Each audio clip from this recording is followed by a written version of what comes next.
Oke, jadi kembali lagi tadi, selamat pagi semua. Mudah-mudahan semuanya sehat walafiat ya. Kita lumayan panjang ini ininya sesinya kita sampai 10 hari, tapi emang tiap harinya paling sekitar sampai 3-4 jaman ya, dari jam 8 sampai jam 12. Nah ini nomor satu ini mesti ini ya, Anda mesti download ini Kali Linux ya. Saya tulis ini nanti pertama adalah VMware. Anda mesti pakai VMware.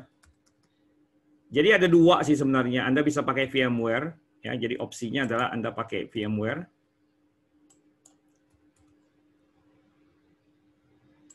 Ya, jadi satu itu harus download dan install VMware Workstation.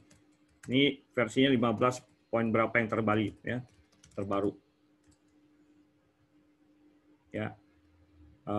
Atau tapi enak sih sebenarnya pakai VMware ya, soal pakai VirtualBox kayaknya agak lelet ininya nih. Anda nggak perlu pakai license, pakai yang evaluasi juga nggak apa-apa ya, diperbolehkan kok.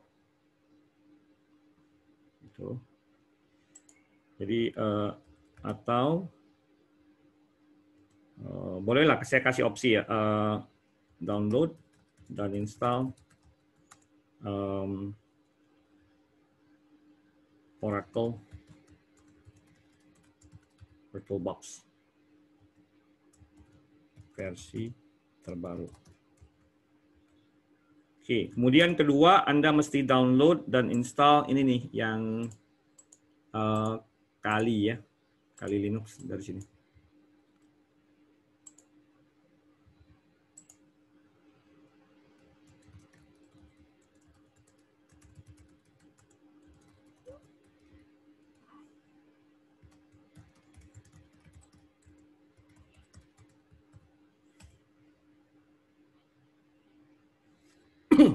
Tadi yang Oracle VirtualBox itu, bentar ya. Ya, Oracle VirtualBox ini nih ya, yang saya lupa kasih ininya.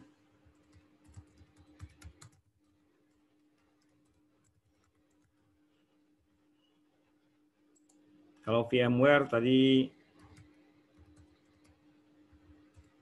ini bisa ngambil dari sini. Trial ininya bisa ya.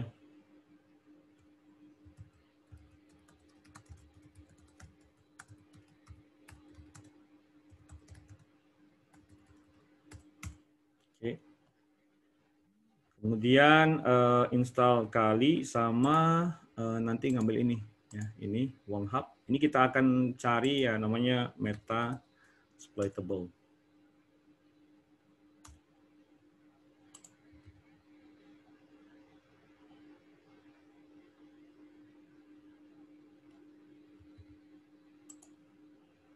Tiga, download.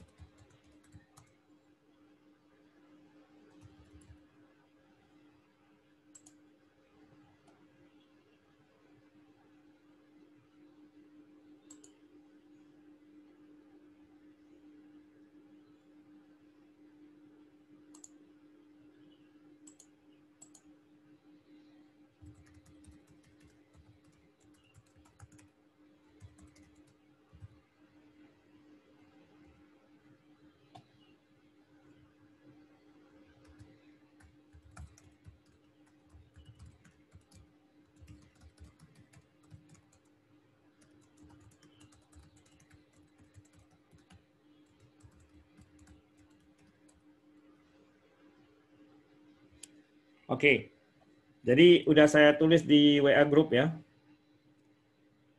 Jadi itu kalau download nanti hasilnya itu zip, nanti tinggal di unzip aja, bisa tinggal di add. Ya.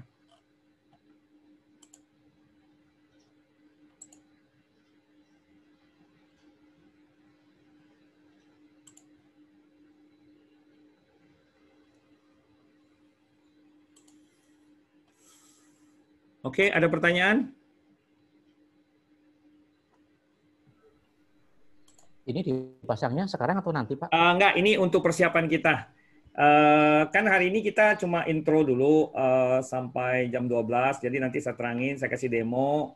Nah, kemudian untuk persiapannya, untuk persiapan besok lusa sampai dengan 10 sisa hari kita berarti sekitar 9 harian ya.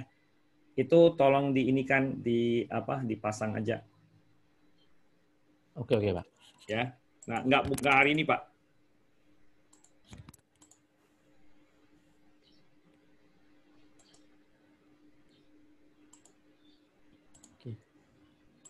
Nah, ini kebetulan saya coba tunjukin ya, ada yang saya udah copy. Pak, tadi, mohon maaf Pak Seni, Ya. izin Pak, izin. Jadi setelah kita masang VMware, kemudian kali Linux-nya dipasang di VMware-nya, ya. Kemudian Kali Linux-nya di harus install Pak, karena itu kan kebetulan ini belum terinstalasi tuh. Iya. Nah, asumsinya udah itu tinggal kali Linux-nya diinstal, jadi harus manual install dari VMware. Di VMware Workstation atau di VirtualBox. Oke, kemudian yang Metasploitable-nya itu itu kan nanti kalau di download kan bentuknya zip. Okay. Nah, setelah diekstrak nanti ada keluar VM-nya. Jadi tinggal di add aja di itu, file add aja dari VMware Workstation. Oh, jadi Metasploitable itu juga isinya udah jadi, itu Linux sudah jadi, tinggal udah VM itu Pak, Bapak tinggal ekstrak. Oh, jadi kali Linux-nya atau Metasploitable-nya itu bisa milih atau dua-duanya dipasang, Pak? Harus dua-duanya pasang. Dua-duanya. Jadi minimal ada 2 mesin jalan untuk latihan. Oke, baik. Ya memorinya kecil kok itu, kalau kali ya bisa kasih misalnya 1 giga, sisanya yang Metasploitable-nya 512 itu udah cukup. Oke, Pak. Baik, Pak. Ya. Nanti kalau ada masalah bisa WA kok. Tetap WA aja. Nanti saya bantuin ininya. Jadi untuk instalasi saya asumsikan Anda nanti saya tunjukin, saya ada video untuk instalasi in case dibutuhkan ya. Nanti saya tunjukin ada ininya. Siap. Ya, ada video YouTube-nya saya.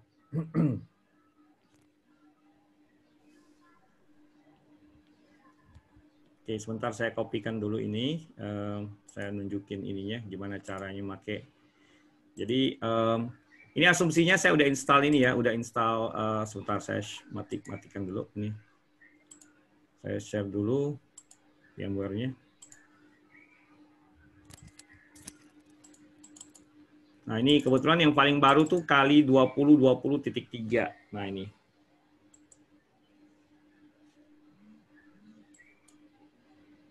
Nah asumsinya Anda udah install. Ini kali 2020.3 ya.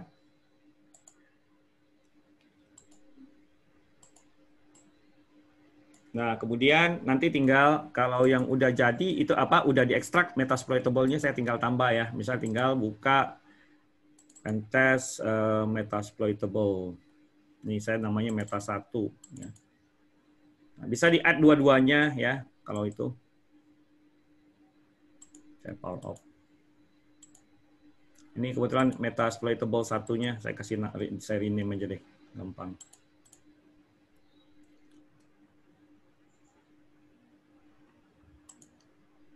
Ini namanya Metasploitable 1. Nah, kemudian ini Anda tinggal memori 256 bisa kok ini. Nah, kemudian yang 2-nya kalau diekstrak ya sama Metasploitable 2 nantinya. Namanya tinggal diedit aja.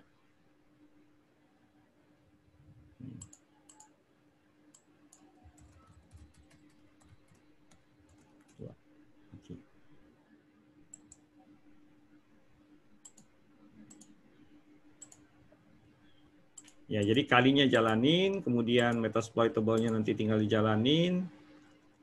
Yang perlu diinstalasi secara dari awal itu cuma ini kali Linux saja. Ya, yang perlu diinstalasi dari awal. Kalau Metasploitable 1 dan 2 itu udah jadi, dia tinggal diekstrak aja. Nah, ini jadi konfigurasinya seperti ini, Pak ya. Bisa kelihatan kan ya? Nah, ini saya tinggal jalanin aja. Memorinya kecil-kecil kok, yang metasploitable-nya cuma 512, 52. Apa sorry 256, 256. Nah. Jadi Kali Linux-nya yang sebagai tool utamanya, kemudian Metasploitable 1 dan Metasploitable 2 itu nanti jadi target kita untuk latihan pentest. Ada yang mau ditanyain sebelum kita ini? Jadi karena ini kan saya ngajarin dari awal, jadi kita nggak pakai. Jadi kalau pas ngajar kan nanti ini kan trainer ya. Jadi kalau bisa ya Anda setting ini sendiri gitu loh, setting lab sendiri. Jadi jangan terlalu, karena CompTIA sebenarnya ada. CompTIA itu punya Maaf, lab ya, ada tanya. lab. Halo?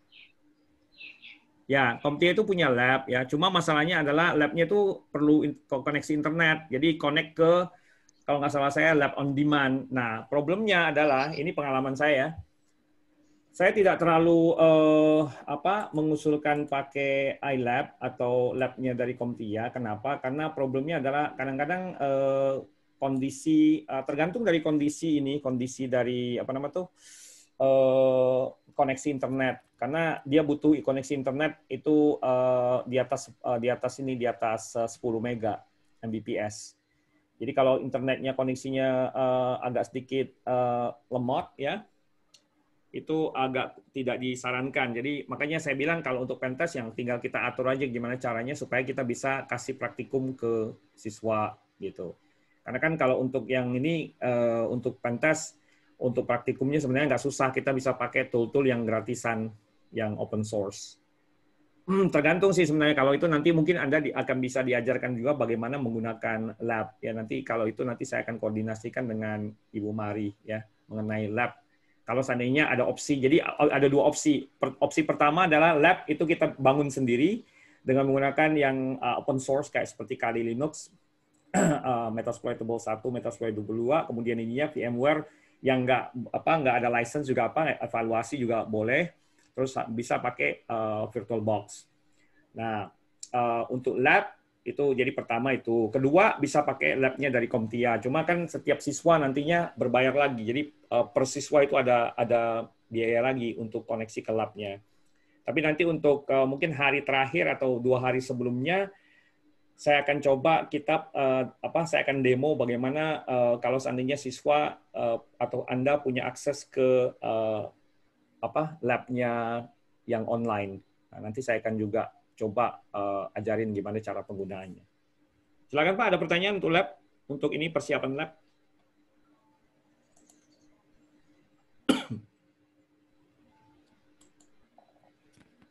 Nah, untuk instalasi sebentar saya inikan dulu ya, saya tunjukin dulu. Saya ada video, memang kemarin udah saya buat sih ya untuk ini. Nah, saya lihat. Ini saya share juga labnya untuk video. Untuk bagaimana melakukan instalasi. Ini kebetulan ada ininya videonya.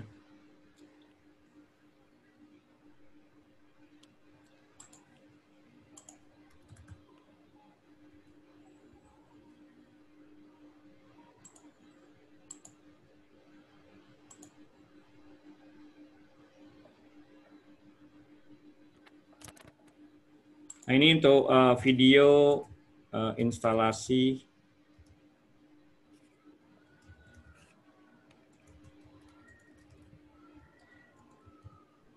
Itu ada di YouTube saya ya, silakan aja. Silakan kalau ada pertanyaan lagi. Kalau tidak, saya akan mulai. Cukup Pak, saya kira, terima kasih. Cukup ya. Oke, nanti dicobain aja. Ada ininya step by step-nya di video. Silakan coba ya. Oke.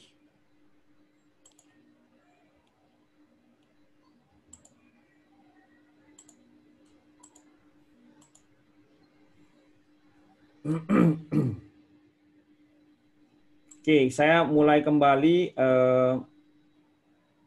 ininya untuk tadi untuk sebelum kita mulai, jadi persiapan untuk besok dan hari-hari berikutnya. Oke, kita mulai dari CompTIA Pentest Plus. Ini exam number-nya PT0-001 ya.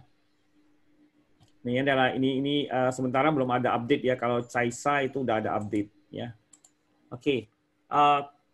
Mungkin kita lihat dulu course outline-nya sebentar. Ya mungkin ini dulu ya. Saya share dulu ininya. Bentar. Sebelum masuk ke ini, saya perkenalkan diri dulu. Saya Semi Yulianto. Kebetulan saya udah lumayan, kalau pengalaman ya sebagai konsultan, co-founder dan CEO dari PT Sistek Global Informasi. Nah, kebetulan saya juga ngajar, juga practitioner ya. Jadi ya kalau ngajar sih lumayan jauh sih sampai ke Saudi dan Korea ya. Kebetulan memang area saya di cyber security ya. Jadi kalau ada yang mau itu ada email ya. Kalau itu WhatsApp kan kita udah ada ya. Saya rasa nggak terlalu banyak perlu intro lah ya. Oke, untuk course outline sebentar. Ya, course outline kita mulai dari ini nih. Jadi di dalam 10 hari ini kan kita sebenarnya kan harusnya 5 hari ya. Tapi untuk ini karena adanya keterbatasan mungkin bapak-bapak semua, bapak ibu semua ada ngajar juga kelas, jadi kita cuma tiap hari sampai jam 12 ya. Izin Pak, belum kelihatan. Sebentar, maaf. Saya tadi ada share ya. Oke, maaf ya. Nah ini tadi jadi ya ini yang tadi ini profilnya saya. Kalau mau itu ada email dan sebagainya di screenshot aja Pak. Ya silakan kalau mau kontak-kontak komunikasi via WhatsApp, via email silakan. Tadi saya udah bilang ya saya pengalaman sebagai konsultan dan practitioner dan kebetulan memang areanya di cyber security. Ya. Kalau ngajar mah udah lama ya ngajar untuk ini ya. Dan di bidang IT dan cyber security ini udah lebih dari 15-an tahun. IT duluan sih lebih. Jadi saya pegangannya banyak dulu server ya, produk programming. Awalnya sih programming ya. Programming terus habis itu infrastruktur, networking, saya juga pegang Cisco dulu, Microsoft. Saya MCT lumayan lama MCT ya. Belasan tahun juga MCT-nya saya Microsoft Certified Trainer, kemudian juga CompTIA Certified Trainer, IC Square Certified Trainer, Easy Council, ya macam-macam. Ya, itu aja. Course outline kita ada 10 modul ya di dalam ini. Pertama tentang planning and scoping penetration test. Ya. Kemudian di sini sebenarnya kita bahasnya dari awal yang mulai dari planning, scoping, jadi memang fokus ke penetration testingnya, bukan kayak ethical hacker atau ethical hacking ya. Beda karena materinya tuh tidak fokus ke area penetration testingnya sendiri. Maaf, sebentar.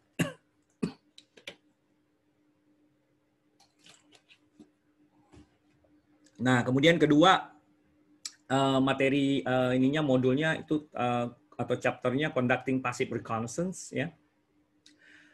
Kemudian dilanjutkan dengan performing non-technical tests. Ini ada masuk social engineering dan sebagainya.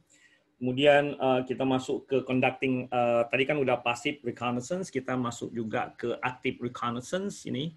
Kemudian dilanjutkan dengan chapter berikutnya itu analyzing vulnerabilities ya. Kemudian penetrating network. Kemudian dilanjutkan dengan exploiting host-based vulnerabilities, kemudian testing applications, kemudian completing post-exploitation tasks, kemudian analyzing and reporting pen test results. Ya. Jadi ini komplit memang fokus di penetration testing. Ya. Sebagai info aja, kebetulan di kantor kan kita memang, saya di kantor memang manage anak-anak juga ya, yang apa namanya tuh untuk penetration testing kita ada tim ya.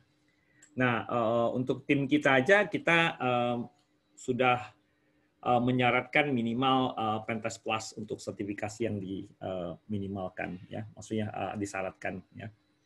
Karena memang banyak yang dari luar bilang ada beberapa yang fokusnya ke ethical hacking, ya, tapi ya dengan adanya sebenarnya Pentest Plus cukup baru ya, jadi orang banyak belum terlalu tahu, ya.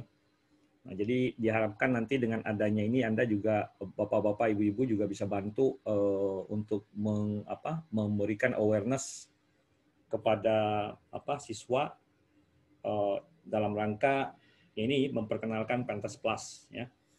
Terutama yang memang fokusnya di area Pentest dan security audit ya. Ada pertanyaan nggak kira-kira tentang Pentest Plus ini? Mungkin dari sisi ya kenapa harus ada Pentest Plus? Jadi saya kasih ini juga informasi mengenai Pentest Plus. Sebenarnya bisa dilihat di CompTIA. Ini adalah sertifikasi yang termasuk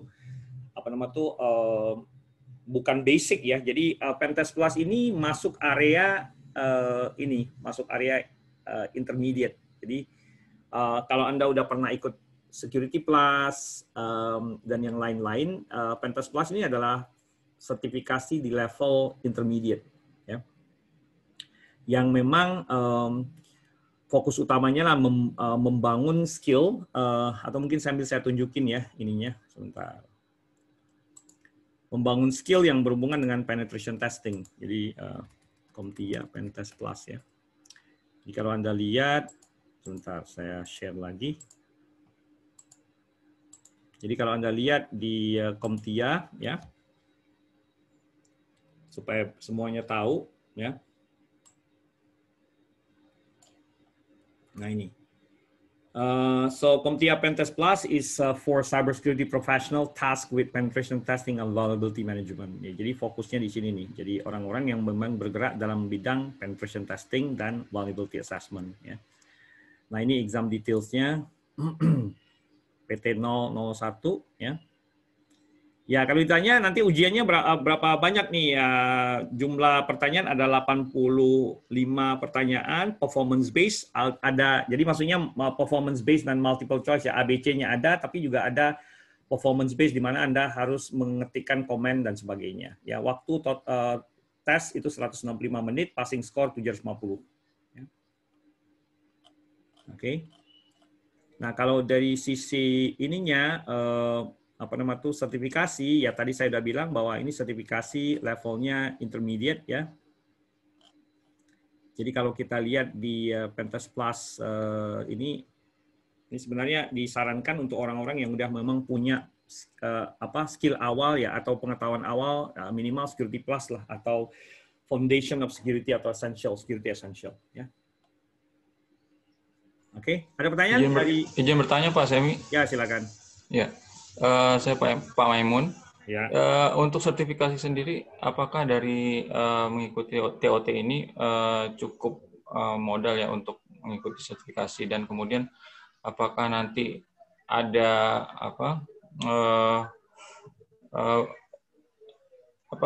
kelebihan dari TOT ini, mungkin ada diskon untuk mengikuti sertifikasi atau memang free dapat gitu Pak? Itu saja. Kalau setahu saya sih examnya udah disediakan ya dari kalau nggak salah saya dari JICA sendiri ya. Nanti ini bisa koordinasi dengan Ibu Amel ya. Oke. Karena kalau yang berhubungan dengan sertifikasi dan sebagainya itu biasanya Bu Amel yang handle dari JICA sendiri ya. Gitu Pak. Kalau saya nggak ikut campur dari bagaimana providing ininya. Oh oke. Maksud saya gini Pak, kan ada beberapa sertifikasi misalnya seperti SAP itu kan mereka harus lulus trainingnya dulu, baru bisa ikut. SAP. SAP kan harus seperti itu, jadi ikut trainingnya dulu sampai selesai, ya. Kemudian baru bisa mengikuti sertifikasinya. Apakah CompTIA ini bebas asalkan sudah memahami tentang teori dan lab-nya sendiri, bisa langsung mengambil sertifikasinya?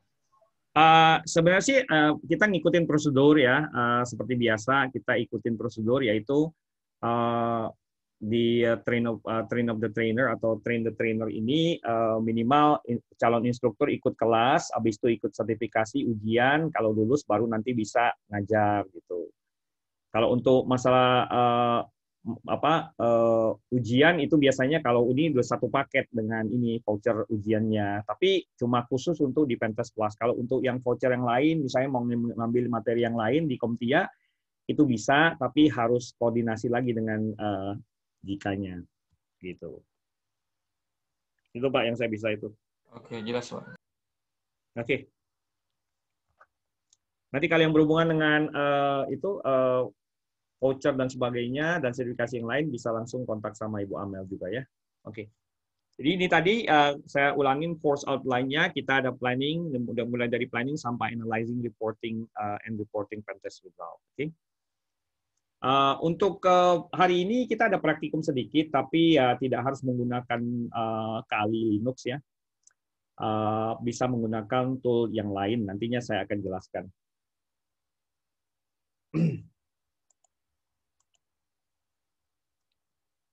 Oke, kita tadi outline-nya ada 10 modul. Jadi harapan saya sih sebenarnya kalau bisa nanti per hari kita bisa cover minimal 1 atau 2 modul ya.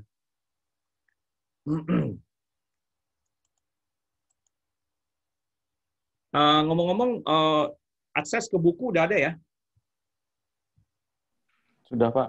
Udah ya. Saya ini agak pegel nih, sebentar ya, mohon maaf. Saya ini kan dulu sebentar.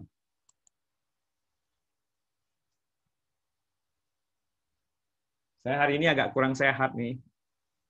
Jadi memang tidurnya semalam agak kurang ini. Nggak tahu juga nih. Kadang-kadang suka begitu juga.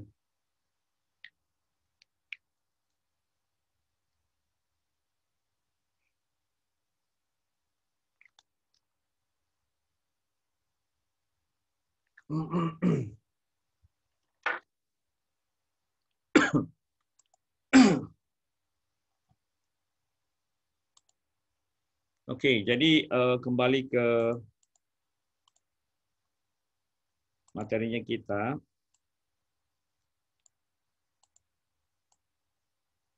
Ya, kita mulai dari ini nih, planning and scoping penetration test. Ini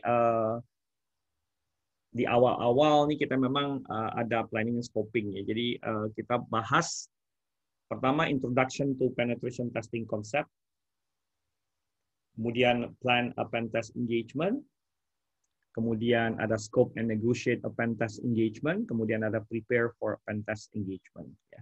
Jadi ada 4 topik di bagian planning and scoping. Ya. Saya harapkan ini juga Anda bisa cukup interaktif ya untuk ininya ya.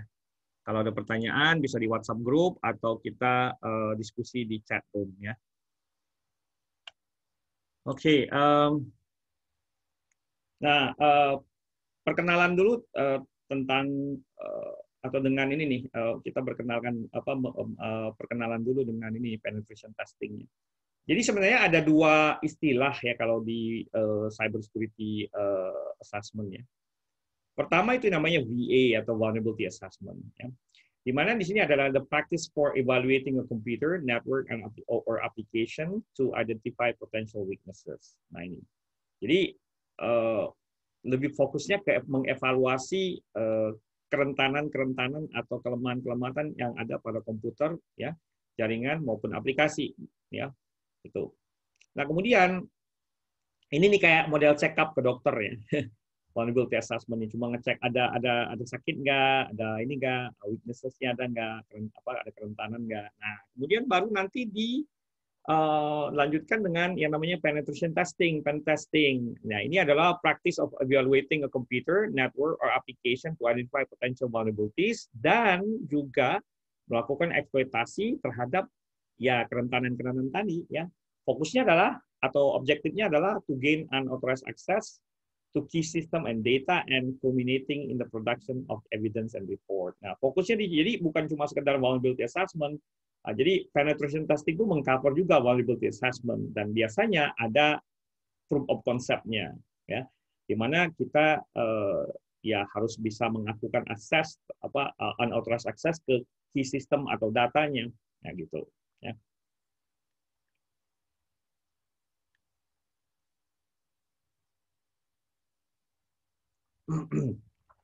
Oke.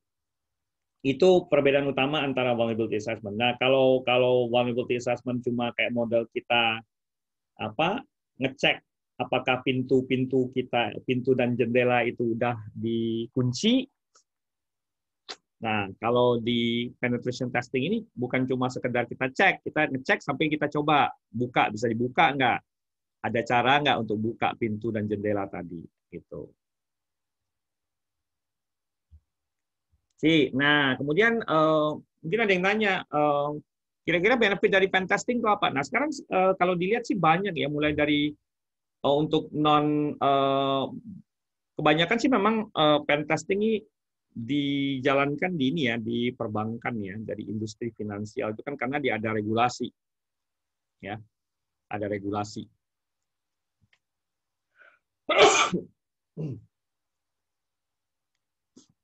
Di mana karena adanya regulasi, mereka mau nggak mau harus melakukan pen testing minimal setahun sekali.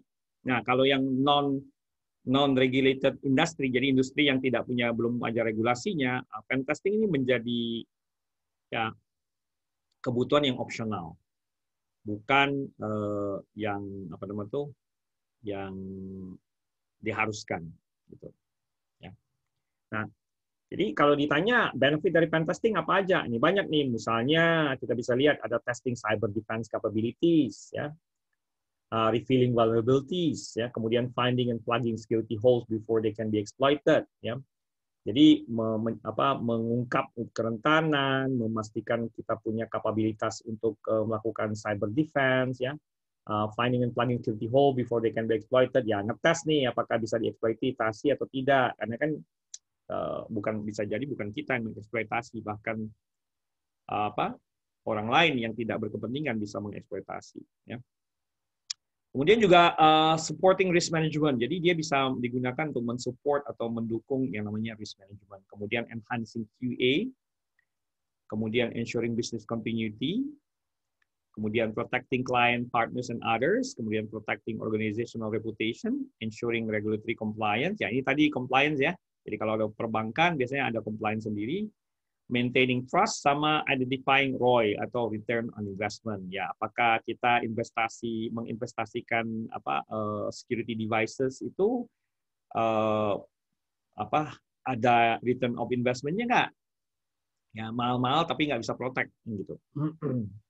Nah, ini adalah beberapa ini. Jadi selain itu juga ya salah satu yang benefit dari pen testing adalah kita bisa memastikan postur security di tempat kita.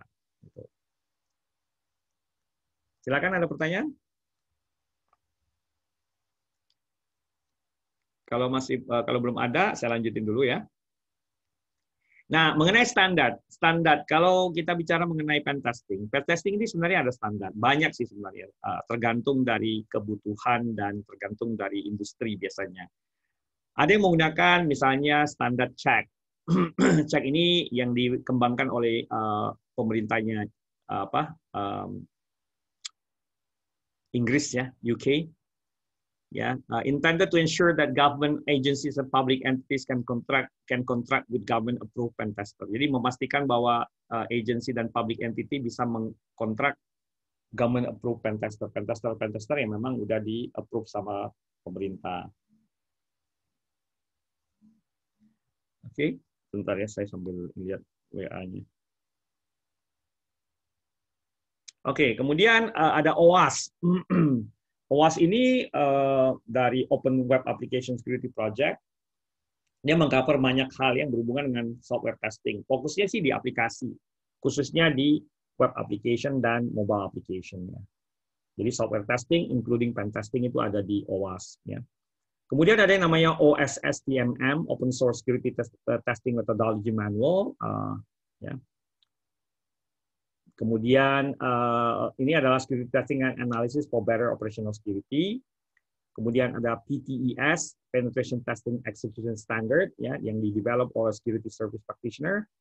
Dan kemudian ini banyak guideline-nya, standarnya keluarnya namanya PTS Technical Guide.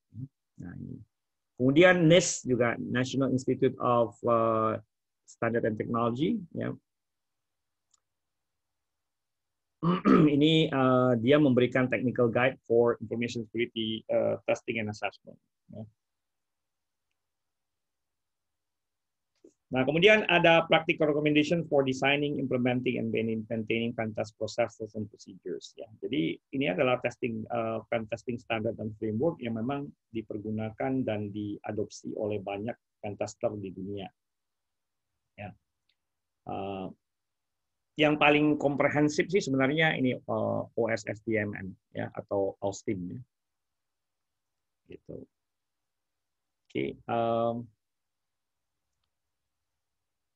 Ya, mungkin Anda bisa saya tunjukkan sedikit ya sebelum kita masuk. Ini kalau Anda pakai ini, tinggal Anda masuk aja ke Chrome ya. Anda ketik aja OSSTMM ya.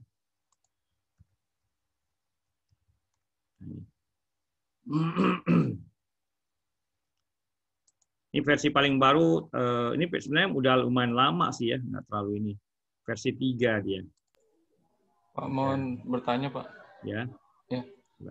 Ini Pak, ini kan standarnya apakah umum di Indonesia? Misalnya kan kalau di Indonesia kan banyak kan pakai yang ISO, SNI gitu ya. Oh, oke. Nah, kira-kira untuk Indonesia sendiri apakah sudah kompatibel gitu Pak? Oke, gini, sebenarnya ISO atau SNI standar apa sih ya kalau SNI itu ya, standar nasional Indonesia ya. ISO kan sebenarnya SNI kan sebenarnya basisnya dari ISO 27001. Nah, sebenarnya di ISO itu dia bukan standar untuk security testing, dia bukan untuk security testing methodology ya. Jadi ISO itu kan sebenarnya information security ISM ya, Information Security Management nggak salah saya, ya Information Security Management, Information ISMS ya, IS jadi Information Security Management System. Nah, di ISO itu tidak detail cara bagaimana kita melakukan testing, security testing. Jadi sebenarnya ISO itu bukan sebagai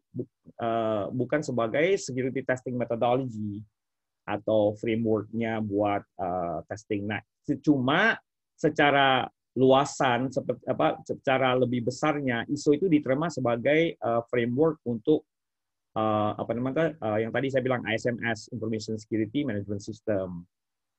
Karena di ISO kalau Anda lihat itu nggak ada yang detail tentang bagaimana melakukan testing terhadap jaringan, aplikasi itu. Begitu Pak. Jadi yang ditetapkan di sana itu sebenarnya secara global ada untuk melakukan pemenuhan prasyarat untuk mendapatkan ISO 27001. Nah, karena di ISO sendiri cuma disebutkan melakukan security audit atau security assessment. Tapi detailnya bagaimana melakukan testingnya sendiri tidak ada. Itu Pak ya.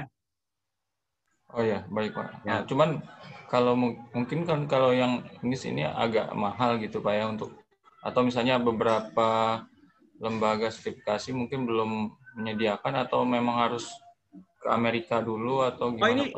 Ini open source Pak. Oh, open source ya. Open source. Jadi kita nggak perlu bayar kecuali kalau ngambil crash misalnya. Crash itu harus bayar. Biasanya harus ikut ada sertifikasi khusus dia untuk lembaga. Cuma kalau seperti ini OSSTMM, OWASP itu open source semua. Jadi kita nggak perlu bayar. Kita cuma mengadopsi metodologinya sendiri. Bagaimana kita melakukan misalnya wireless security testing, bagaimana kita melakukan application security testing, begitu itu udah ada. Jadi kita nggak perlu harus bayar nih Pak.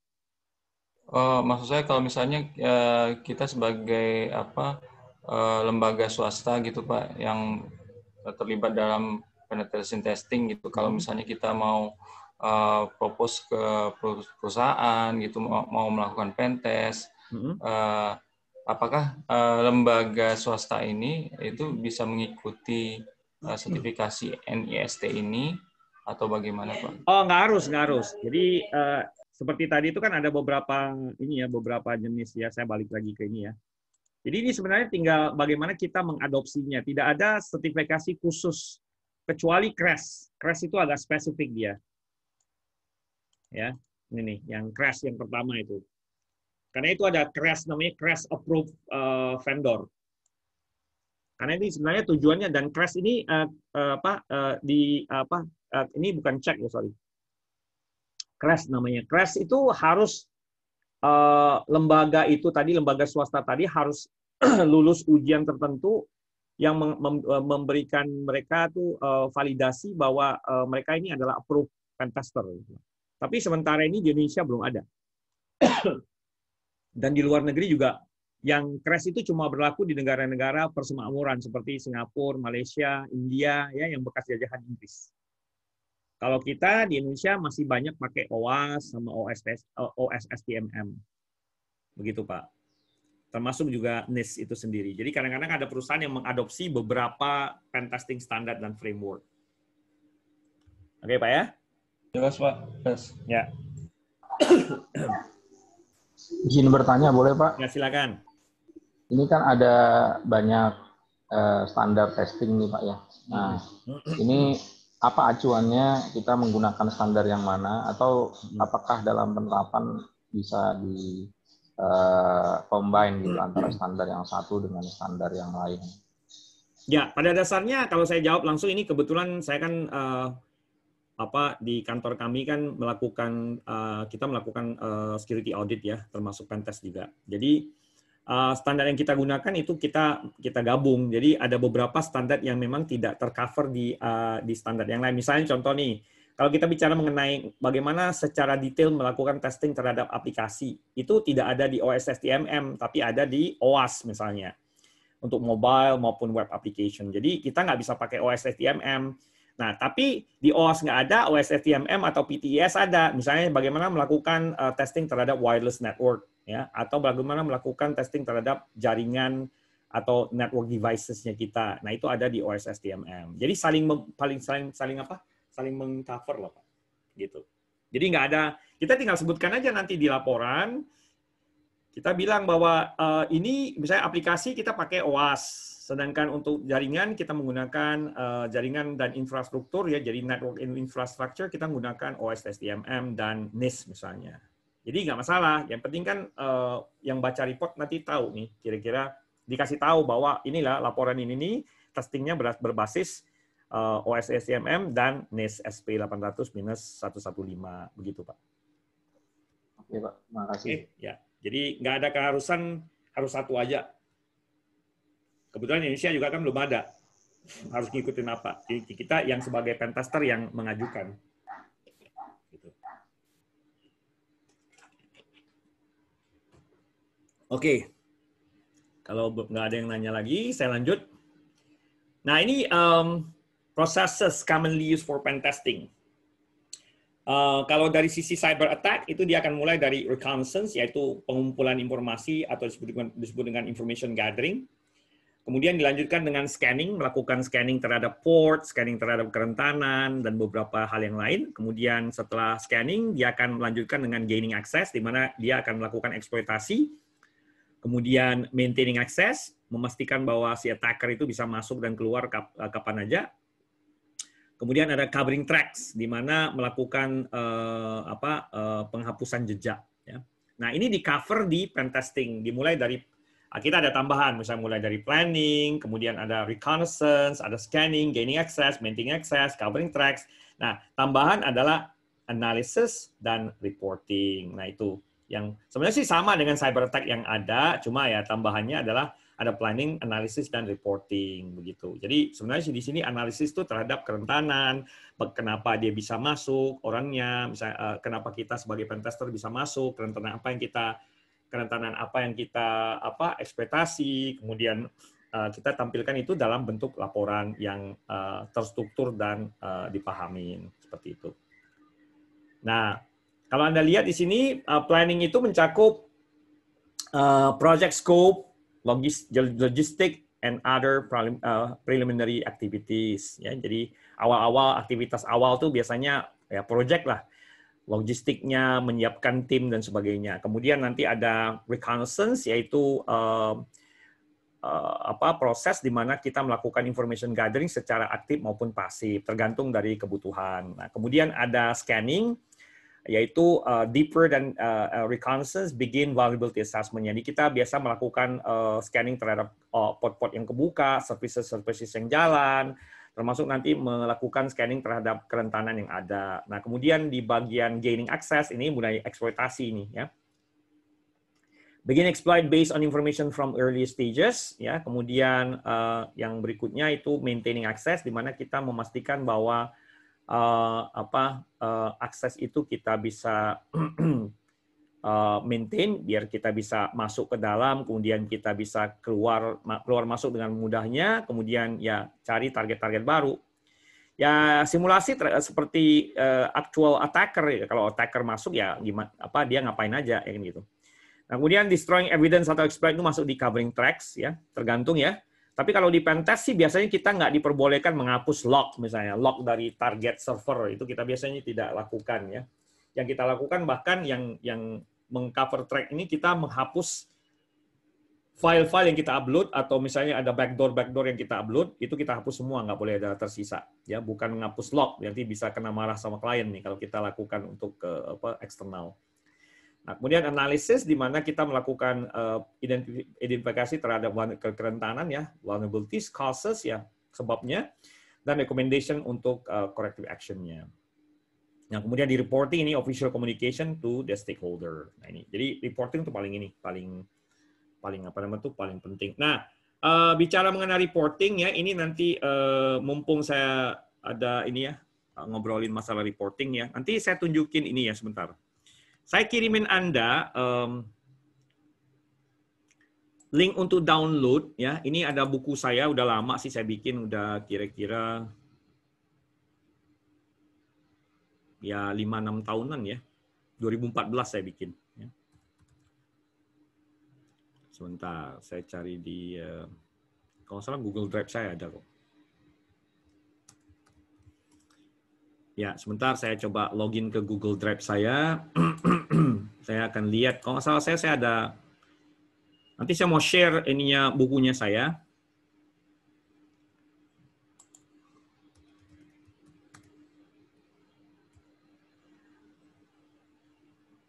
Nah, ini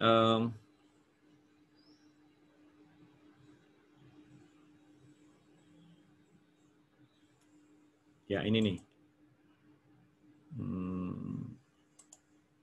Saya kasih link aja.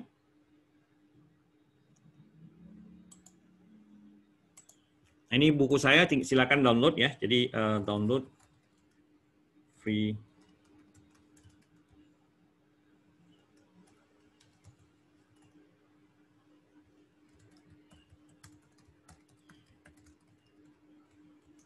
Nah ini linknya barusan saya kirim ya.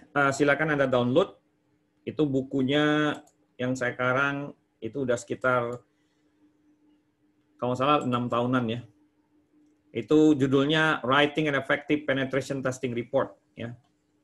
Nah, ini di buku ini saya ada, ini saya download dulu ya, saya contohin. Ini Anda bisa baca-baca. Ini dulunya saya bikin juga gara-gara ada permintaan, jadi saya bikinin, kemudian ya akhirnya saya share. Saya tidak perjualbelikan sih. Sebenarnya sih ada yang waktu awal-awal saya ini kan ya di Amazon, tapi kelihatannya ya saya kurang seru sih sebenarnya, lebih enak sih sebenarnya di share secara gratis ya. Nah ini adalah, sebentar bisa kelihatan kan ya bukunya, sebentar saya share dulu. Nah itu kelihatannya Pak ya? Halo? Ya, kelihatannya. Nah, itu udah saya share ya, tinggal di link gratis itu community edition ya, edisi komunitas ya. Ini judulnya Writing an Effective Penetration Testing Report and Executive View. Nah, itu saya karang di tahun 2014. Ya. Udah lumayan lama nih, Pak. Nah, ini saya bahas bagaimana kita melakukan persiapan pembuatan laporan. Ini contoh-contoh reportnya seperti apa. Itu ada contoh report paling bawah. Ya, terakhir itu ada contoh report. Karena belum ada, so far belum ada yang membahas ini di buku-buku manapun. Ini ada sampel reportnya. Nah, ini. Itu Pak. Oke, mudah-mudahan bisa bermanfaat ya. Makasih Pak. Sama-sama. Oke, ya silakan aja nantinya baca-baca tentang ini bagaimana. Jadi kalau memang sebagai pentester ya harus ngerti juga.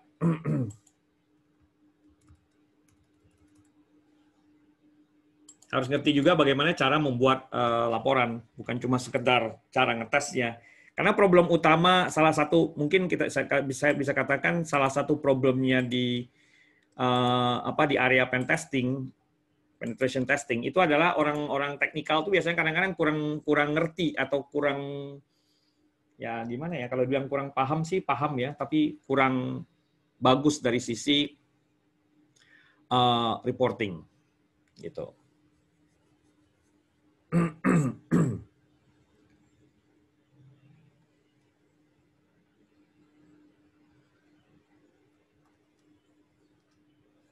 Nah, sebentar Pak ya.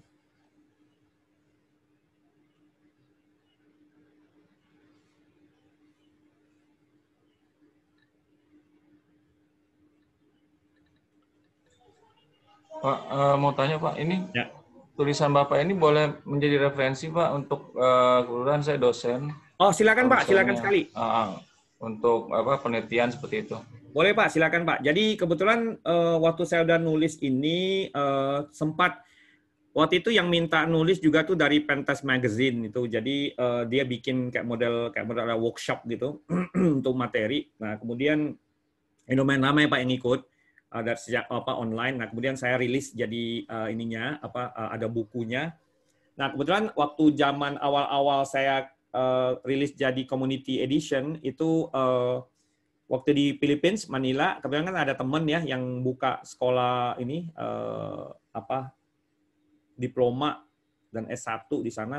Nah, saya perkenalkan, nah kemudian itu dijadikan bahan referensi Pak, gitu Pak. Jadi silakan sekali, alhamdulillah kalau memang bisa membantu untuk jadi referensi Pak. Ini udah terpublikasi Pak? Kalau di publikasi sih belum Pak. Jadi maksudnya publikasi di mana, di Indonesia atau apa? Ya mungkin ada e-booknya, ada ISS ISBN-nya. Ya, ISBN-nya. Sebentar Pak, di Amazon tuh ada Pak. Ini di Amazon tuh saya udah ada ISBN Oh ya, oke. ISBN-nya Pak ada. Bapak ketik aja. Misalnya contoh ya sebentar. Judulnya sama Pak ya? Sama Pak. Jadi sebentar saya share lagi ya ini. Kebetulan nah ini Pak. Tapi agak telat di ini pakai Kindle Edition nih Pak. Ini udah ada. Kelihatan Pak ya? Saya share ini. Ya Pak. Ya Pak. Jadi di Amazon Bapak ketik aja nama saya. Itu dia ada dua yang itu ada dua ya. Ini writing effect penetration testing and executive view. Itu udah ada ininya, nomor serinya seingat saya. Karena udah di Kindle mereka biasa kasih nomor, saya nggak lupa ya nomornya berapa sih. Bisa dilihat di sini deh Pak, nanti lihat. Ya Pak. Ya. Ada ininya kok. Lupa saya ini gimana ngelihatnya. Biasanya soalnya kalau pakai ini kan pakai Kindle self publishing nih Pak. Jadi nanti begitu kita mau self publish dia akan kasih kita nomor ini. Nomor ISBN-nya itu. Ya, tapi kalau memang itu Bapak boleh bagikan secara gratis kok Pak. Ini kan soalnya memang edisi komunitas. Gitu. Ya Pak, itu aja Pak. Nah.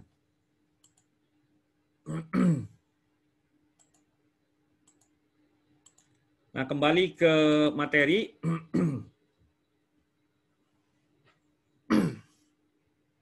Nah, ini prosesnya tadi dari mulai planning sampai ke reporting ya.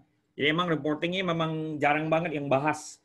Ada beberapa saya baca buku tapi mereka nggak kasih contoh. Nah, kalau saya kebetulan saya kasih contoh bukunya. Jadi gimana caranya membuat reporting yang baik untuk eksekutif itu. Dan ini berdasarkan pengalaman saya sebagai pentester sebelum-sebelumnya. Jadi kita bisa lihat bagaimana eksekutif atau pimpinan itu atau dari pihak manajemen itu pingin lihat laporan kita tuh seperti apa dari sisi pentest, karena kan nanti di situ ada komponen risknya juga yang dibahas gitu. Oke. Kalau ini termasuk project berarti Pak ya. Jadi harus buat seperti project Yang ini Pak ya? Sertifikat project gitu Pak. Maksudnya sertifikat project maksudnya gimana Pak?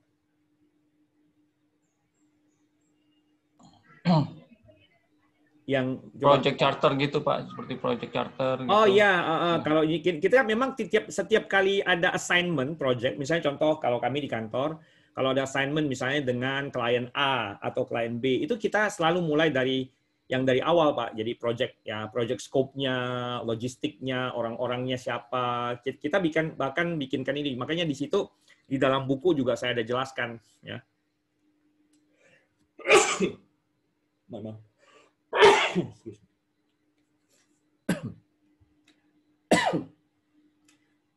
Saya ini agak kurang enak badan sebenarnya hari ini.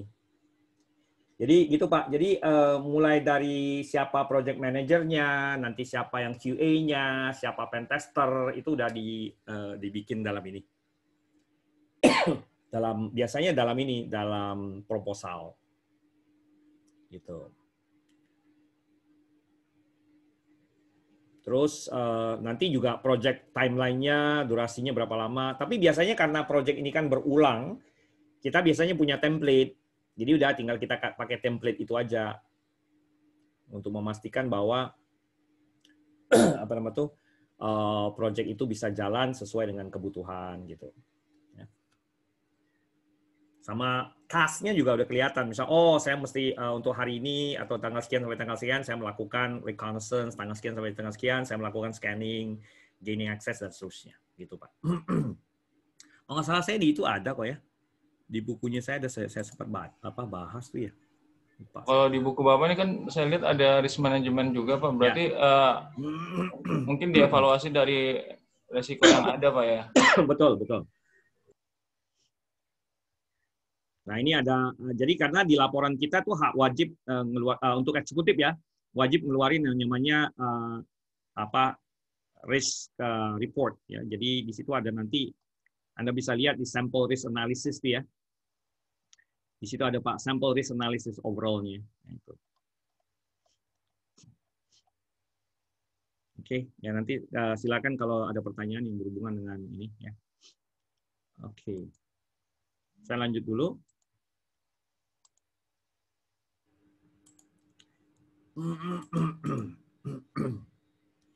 Nah, kemudian mungkin banyak yang nanya, kalau tools gimana nih?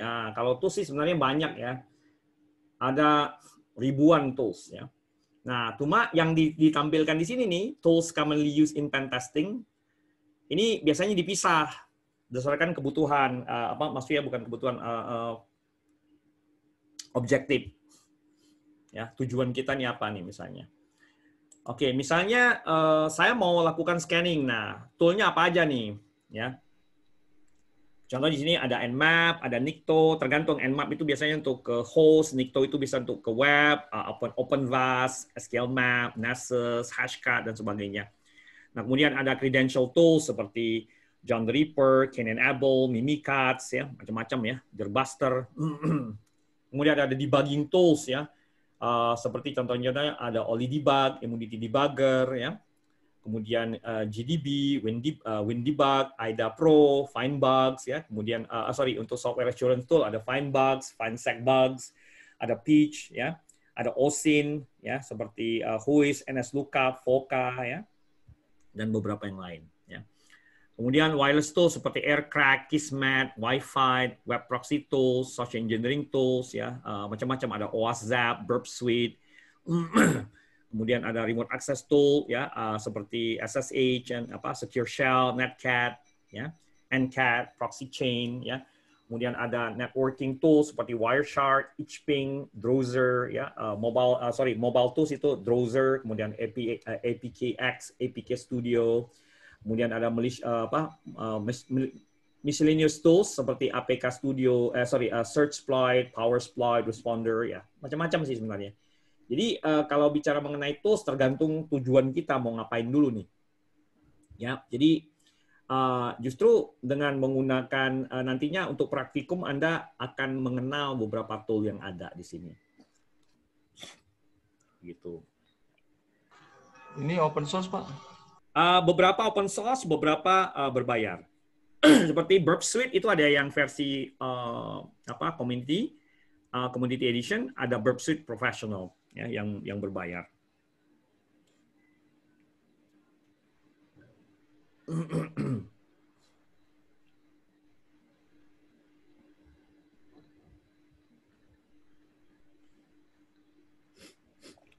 Oke. Nanti Anda bisa saya kasih semacam latihan ya, karena kan kita kan ya kali Linux-nya Anda sambil download dan bisa diinikan ya, dicoba-coba ya. Nanti kita lakukan sedikit praktikum lah.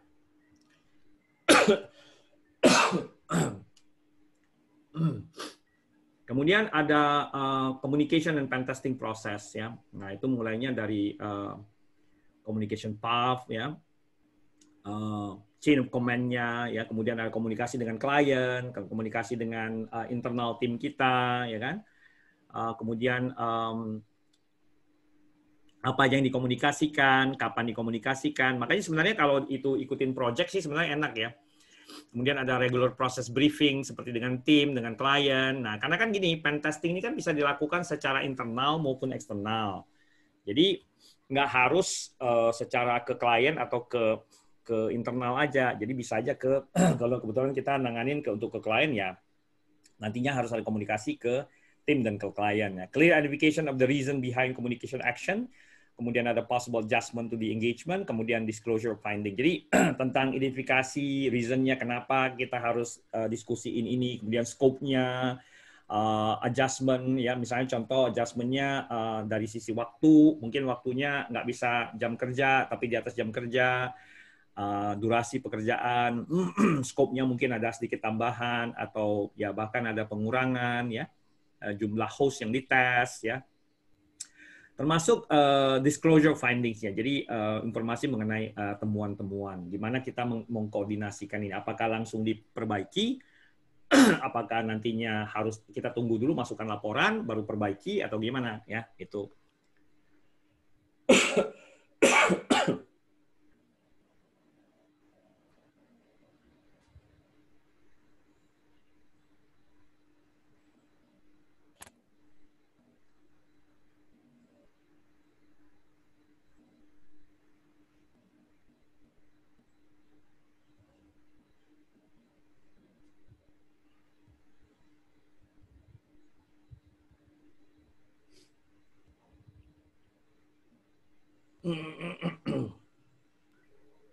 Oh ya Pak, mau tanya Pak, Ya, ini kan kalau nggak salah saya pernah baca itu ada box team ya, jadi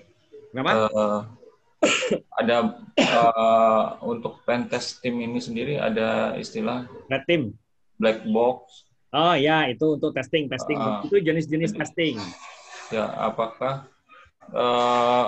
yang mungkin yang pengalaman Pak Semi itu rata-rata menggunakan black box team, apa gray box team, atau misalnya white box team?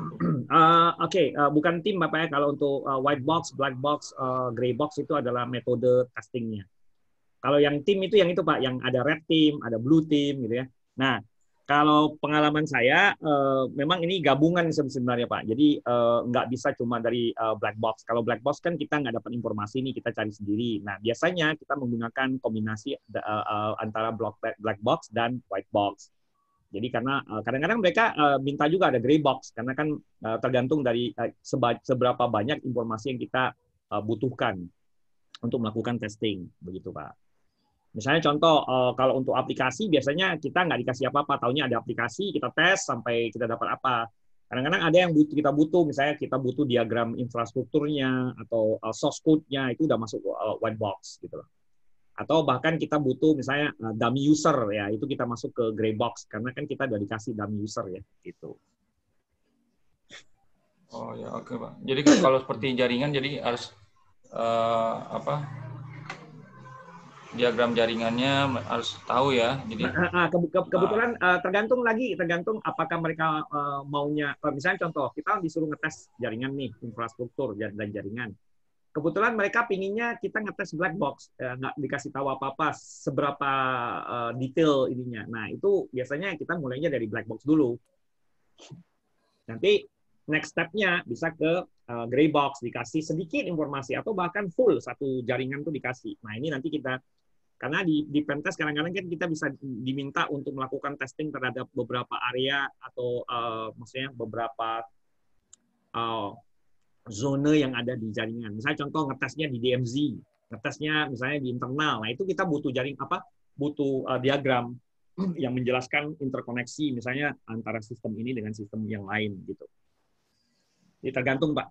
Jadi nggak harus black box, nggak harus itu. Jadi ya tergantung dari permintaan. Kalau bilang oke, terserah Anda, ya udah kita gabung aja.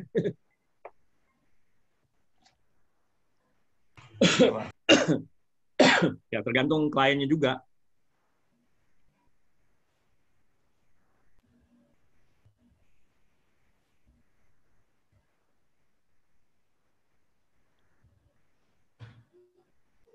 Sebentar Pak ya, sambil saya ngecek WA dulu.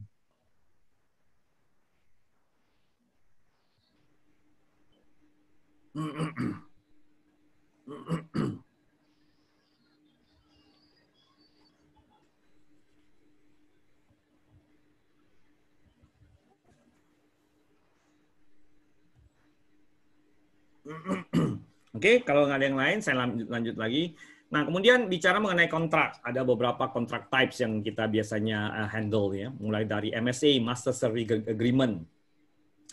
Nah, ini biasanya dari ini ya, agreement dua party ya, jadi klien sama kita ya, jadi agreement that establishes precedents and guidelines for any business documents that are executed between two parties. Jadi ini master agreement-nya ya. Dari awal kita udah punya agreement dulu. Nantinya yang lain-lain di bawahnya. Nah, kemudian yang paling penting kalau kami sih paling penting itu NDA. Ini biasanya antara kita dan klien ya. Non-disclosure agreement, business document that stipulates the parties will not share confidential information, knowledge, or materials with unauthorized third parties. Nah, kemudian ada namanya SOW atau Statement of Work ya. Business document that define the highest level of expectations from a contractual arrangement ya itu. Jadi biasanya minimal ada 3 ini, jadi Master Service Agreement, NDA, sama SOW. Ya, Statement of Work. Oke. Nah, ini contoh sampel ininya, SOW-nya. So, SOW for agreement to perform consulting services to Green City Physical. Ya. Precision Group. Maaf, saya benar-benar lagi ini nih. Mana pilek lagi nih. Batuk pilek. Oke, next-nya ada authorization. Ya, ini written authorization. Ini memang paling penting ya. Kenapa? Karena untuk written authorization ini harus ada otorisasi dari biasanya kalau kita dengan klien sih otorisasi dari klien ya untuk memulai pentesting activities-nya. Nah, addendum-nya ya ini sebenarnya authorization ini adalah salah satu addendum atau tambahan dari SOW atau Statement of Work ya.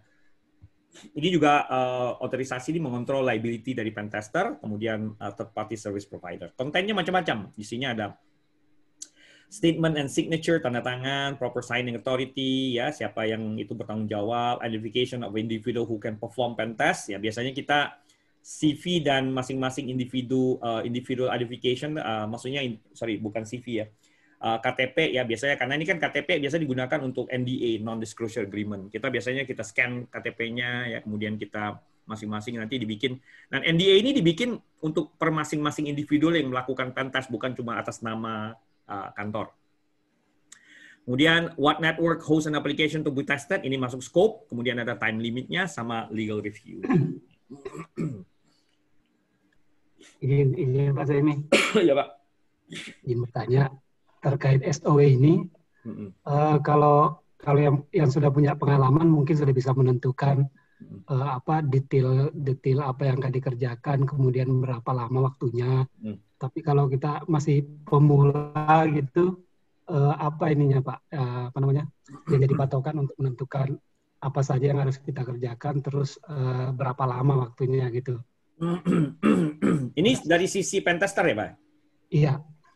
Oke, nah itu tadi jadi emang kalau untuk masalah yang bagi pemula biasanya emang kalkulasi biasa kita lihat berapa host yang kita tes, berapa aplikasi. Misalnya contoh gini, saya diminta ngetes untuk 10 host termasuk server dan misalnya device network yang lain. Misalnya contoh ada router dan sebagainya. Ya, anggap aja 10 host lah, ada server, ada workstation, ada router ya. Nah, kemudian nanti kita kalkulasi per hostnya berapa lama nih kita ngetes. Misalnya asumsinya satu host itu saya butuh waktu sehari. Berarti kalau 10 host kan 10 hari. Itu baru testing awal ya, belum retest ya, nanti itu baru testing awal. Atau misalnya contoh aplikasi, saya diminta ngetes cukup satu aplikasi, web aplikasi, web application. Nah, kita bisa hitung-hitung nih, kira-kira menurut Anda bisanya nih berapa lama? Karena kan nggak ada dasar itu kan. Karena di dalam metodologi juga nggak dijelasin berapa lama kita ngetesnya. Jadi paling bisanya ya kita asumsikan aja satu aplikasi itu mungkin secara detail kita ngetesnya mungkin 10 hari. Ya udah, berarti 10 hari. Kalau pengalaman Pak Semi selama ini, kalau misalnya tadi host berapa lama Pak? Sehari? Host itu sehari udah cukup Pak, karena host itu sebenarnya gitu. scanningnya nggak ribet. Ya. Oke. Scanning dan sebagainya nggak ribet, jadi paling ya 1 hari lah. Nah, kalau kita punya 10 host ya 10 hari. Kemudian kalau aplikasi yang ribet, karena kan itu kan kita nggak tahu fitur di dalamnya kan apa aja kan. Asumsinya itu kalau kita standarnya tuh 10-15 hari, satu aplikasi. Kalau dia mau yang cepat ya paling cepat ya 5 hari. Itu udah paling cepat.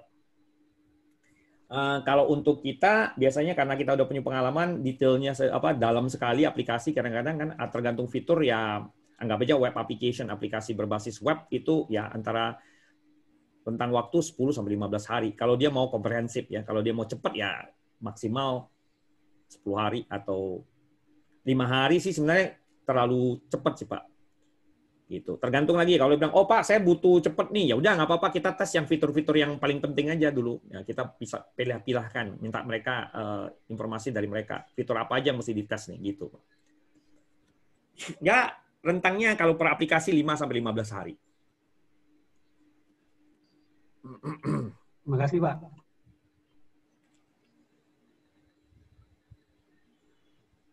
Ya. Nah, kemudian juga kalau aplikasi, kalau bicara masalah duit, Pak ya, biaya aplikasi lebih mahal Pak ngetesnya. Ya, aplikasi itu bisa, ya paling rendah itu standar di pasaran ya, itu antara 30 sampai 80 juta, Pak. Gitu. Kalau infrastruktur, network infrastruktur tergantung jumlah host. Kalau 10 itu bisa sampai ya standar sih sekitar 50-an juta lah kalau 10 host. Itu termasuk laporan, reportingnya, termasuk juga retest ya Pak ya. Jadi misalnya kalau udah diperbaiki, kita retest ulang, mesti kita retest atau tes ulang, itu udah termasuk harga itu. Gitu. Oke Pak? Siap, terima kasih Pak. Ya, sama-sama. Ada minat Pak jadi pentester Pak? Kalau saya kebetulan di kantor kita udah punya orang saya itu udah lebih dari ya belasan juga sih kita pentester. Belasan orang juga pentesternya kita. Tim kita udah lebih dari 14 orang. Ya, udah ngetesnya kebanyakan sih anak muda sih. Ngetesnya biasanya dari sisi aplikasi mobile dan web application ya, aplikasi berbasis web gitu. Ini contoh sederhana lagi sample authorization template, ada scope-nya, ada purpose-nya ya. Ini attestation-nya, nama authority-nya siapa, tester satunya siapa, tester duanya siapa, dan seterusnya. Dan yang paling penting NDA per pentester ya Pak ya, termasuk juga NDA dari perusahaan. Oke. Nah kemudian ada beberapa hal yang menjadi restriction seperti legal restriction, seperti export restriction, local and national government restriction, ya tergantung dari restriction dari pemerintah lokal ya. Misalnya contoh apa ya? Ada beberapa yang nggak boleh dilakukan, misalnya, denial of service nggak boleh, atau ngikutin corporate and organizational policy, jadi kebijakan organisasi. Ya. Misalnya denial of service nggak boleh, atau harus melakukan testing di atas jam kerja, dan seterusnya. Ada beberapa restriction atau mungkin ada beberapa yang sangat-sangat sensitif dan tidak boleh di-expose itu. Sebenarnya sih udah di-cover di NDA juga.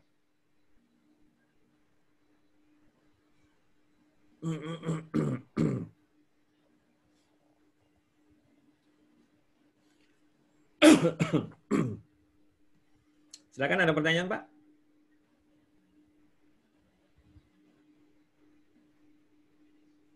Ya, untuk ke activity saya skip dulu lah ya. Kalau nggak ada, saya lanjutin sedikit, kemudian nanti bisa kita break sebentar ya.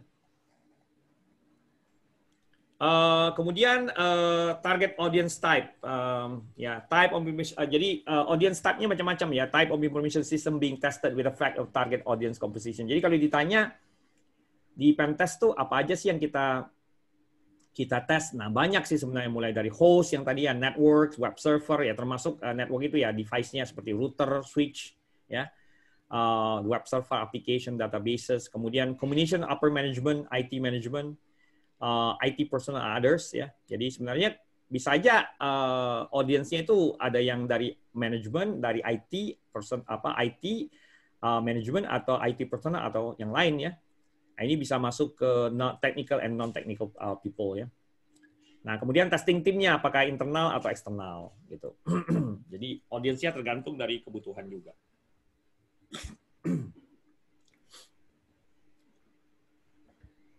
Nah, kemudian untuk resources and requirements ya, mulai dari resource-nya seperti saya mau ngetes misalnya web services. Jadi ya harus dibantu dengan WSDL ya untuk XML dokumennya yang berhubungan dengan SOAP ya, RESTful Web Services. Ya, kemudian SOAP project file, enable testing SOAP based web services, SDK documentation ya. Misalnya contoh Swagger document kita butuh ada REST API ya, XSD ya, di structure ya. Sample application request, like test code, snippets, ya. Nah, ini tergantung dari resources yang dibutuhkan. Termasuk yang tadi saya sempat sebutkan architectural diagram, application architecture diagram, shows possible points of weaknesses in application. Ya. Ya, kemudian ada network architecture, maps, ya.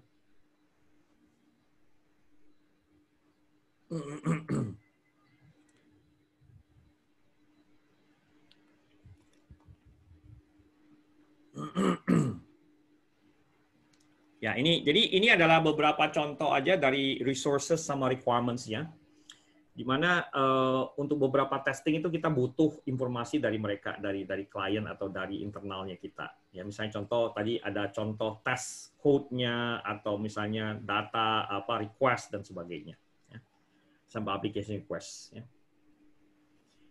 Nah, kemudian juga confidentiality findings, pentester discover major vulnerability, apa yang harus kita lakukan? Who will get informed or discoveries? Ya, who gets informed of discoveries? Kemudian knowns and unknowns, pentester discover evidence of prior breaches. Nah, ini kita mesti kabarin juga. Jadi biasanya kalau ada temuan-temuan yang sangat signifikan, yang sensitif, itu kita biasanya laporin langsung. Ya, kita tidak menunggu sampai proses laporan standar laporan.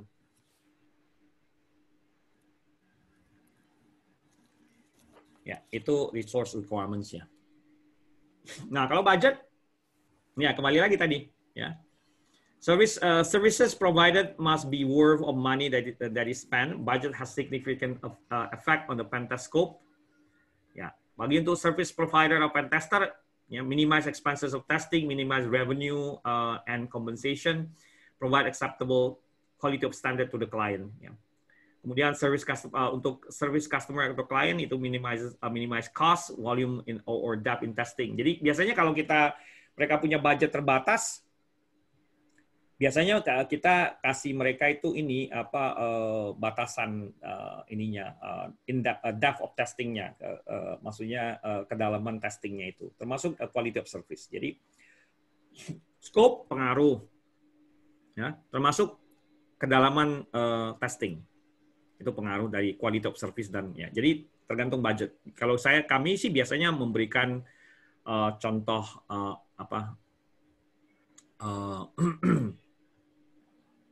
paket ya, kita bisa bikin paket A, bisa paket A, paket B, paket C, di mana paket A, B, C-nya itu ada skopnya, minimum skopnya, kemudian berapa yang mereka harus sampaikan biayanya. Seperti itu kira-kira. Sebentar, saya mungkin bisa share sesuatu nih sebentar ya.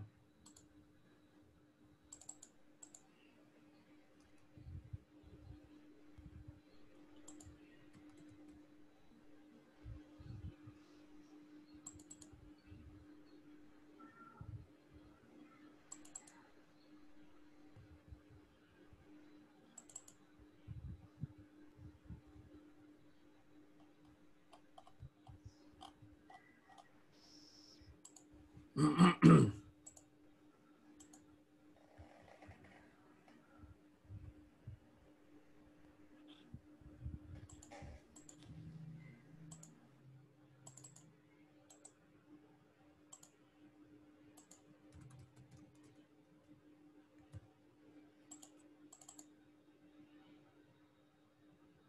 saya tunjukin ini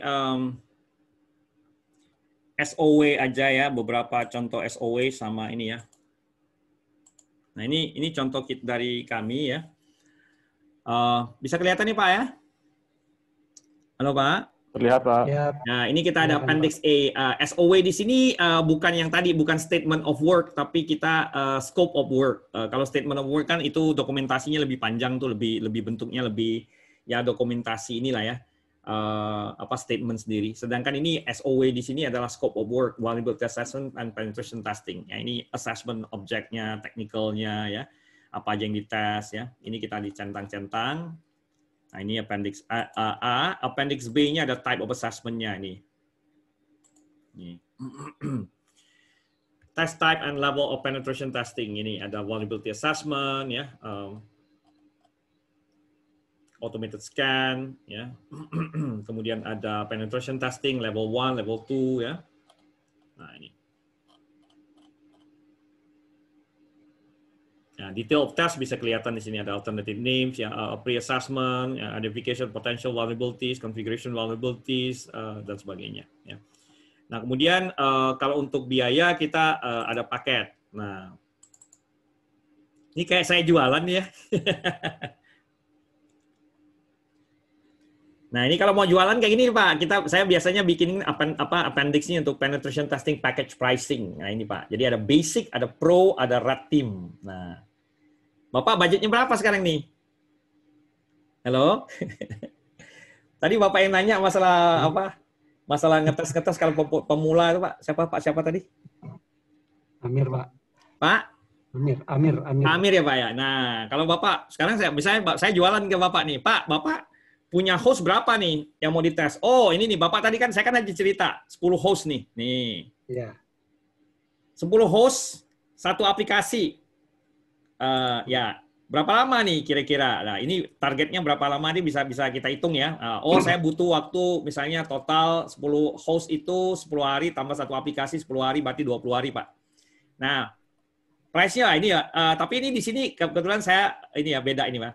Ini 10 hari kayak kalau untuk basic karena kan DAF-nya kan kedalaman testingnya kan nggak selalu gimana ya. Nah, saya kasih ini nih, Bapak dikasih waktu 10 hari nih, Pak, test duration-nya. Budget Bapak berapa nih? Saya budget Bapak ada nggak budgetnya 50 juta? Nah, kalau single test 50 juta, Pak, semua. Gitu, Pak. Ya. Nah, ini, Pak. Ini contoh sederhana yang kita bikin nih, Pak, untuk di kantor. Kalau basic dengan 10 host, satu aplikasi, itu harganya 50 juta. Kalau yang pro, nah itu berapa tadi? Pro itu 20 host, 3 aplikasi, itu harganya 90. Annual ini maksudnya kalau ngetesnya berkala, Pak. Ya, kita kasih diskon. Ini 90 dengan total jumlah 20 host sama 3 aplikasi. Nah, kemudian untuk red team kita ada misalnya 160 juta itu untuk 50 host dan 5 aplikasi. Nah, kira-kira seperti ini, Pak. Ya, Pak. Ya. Biasanya berapa orang, Pak, dalam satu tim? Satu tim kalau untuk basic itu bisa cuma 2 orang, ya. 2 orang. Kalau pro itu biasa 3 orang. Kalau red team kita minimal 5 orang, Pak. Ya. Jadi biasanya kami nanya ke klien dulu nih, klien butuhnya seberapa banyak dan budget dia berapa. Oh, dibilang, wah Pak, saya cuma punya 10 host nih, terus satu aplikasi atau misalnya 5 host satu aplikasi ya. Bapak ngambilnya paket basic ya, yang bisa diselesaikan dalam jangka waktu 10 hari, tapi biayanya sekitar ini nih 50 juta gitu. Bukan 50 M itu miliar ya, Pak. Bukan 50 miliar, Pak, 50 million ya.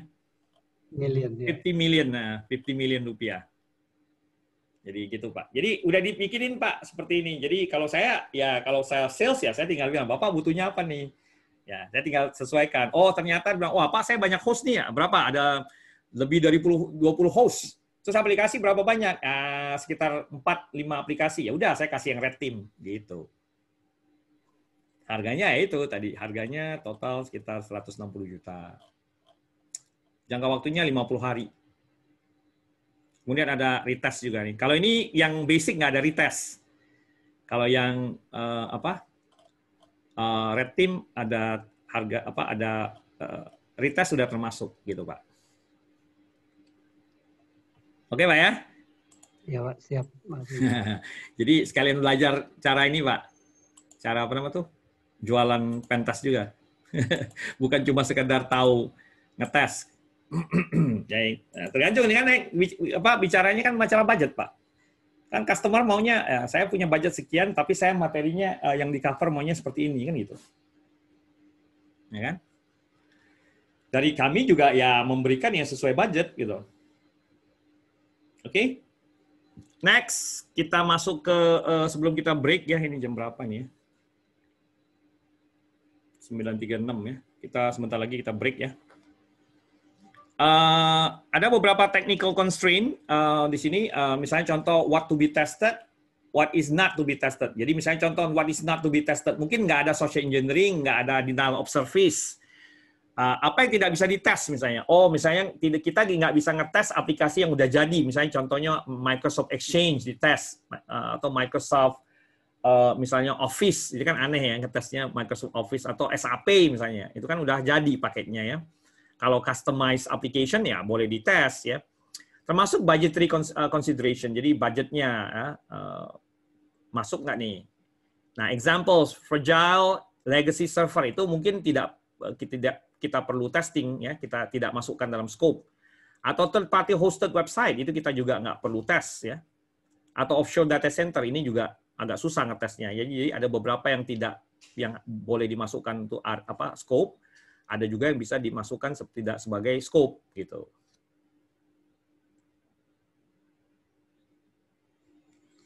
Oke, sementara mungkin itu dulu ya. Kita coba bisa kita break sebentar ya, Pak, Bu? Baik, Pak. Ya, kita break sebentar, kira-kira 10-15 menit ya. Nanti kita lanjutkan lagi ya. Mau ngopi dulu nih, Pak. Oke. Siapa?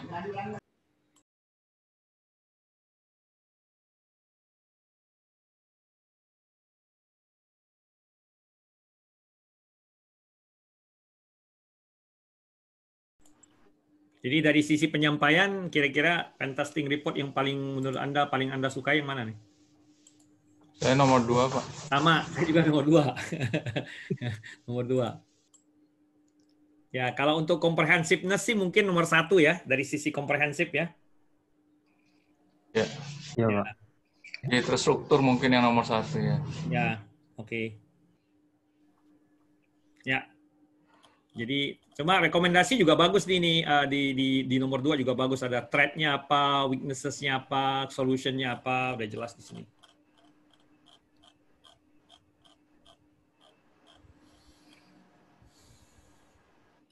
Oke. Nah, jadi untuk yang kali ini ya ini aja sih ya, karena kan ini kita kan dibagi total 10 modul dibagi jadi 10 hari, jadi per harinya ya kira-kira antara 3,5 sampai 4 jam ya.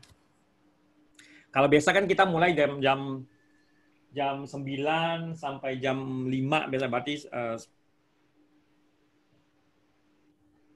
ya sekitar 7 jaman lah, berarti per sesi kita sekitar 3,5 jaman. Paling tinggi 4 jam ya. Besok lebih ini ya, jadi tolong untuk halo? Ya, Pak. Ya, tolong untuk besok dipersiapkan ya yang Kali, karena ada beberapa exercise yang nantinya pakai Kali Linux. Sama yang Metasploitable 1 dan 2. Oke? Siap. Yang lain yang lain kalau ada ini kendala download dan sebagainya kita kontak-kontak via ini ya, via WhatsApp ya. Baik, Pak, Zami. Terima kasih, Pak. Ya, sementara itu aja dari saya ya. Untuk hari ini kita sambung besok, karena besok itu materi kita itu tentang besok kita tentang ini information gathering ya, conducting passive reconnaissance Ini ada exercises-nya nih, mungkin exercises-nya bisa sekitar 1 jaman lebih ya. Presentasi sekitar 1 jaman, jadi sekitar 2 jam 3 jaman lah. Ya. Oke, sampai ketemu besok. Terima kasih sebelumnya atas perhatiannya. Kalau ada apa-apa kita WhatsApp ya. Ya, assalamualaikum warahmatullahi wabarakatuh. Waalaikumsalam warahmatullahi wabarakatuh. Terima kasih Pak Semi. Terima kasih Pak.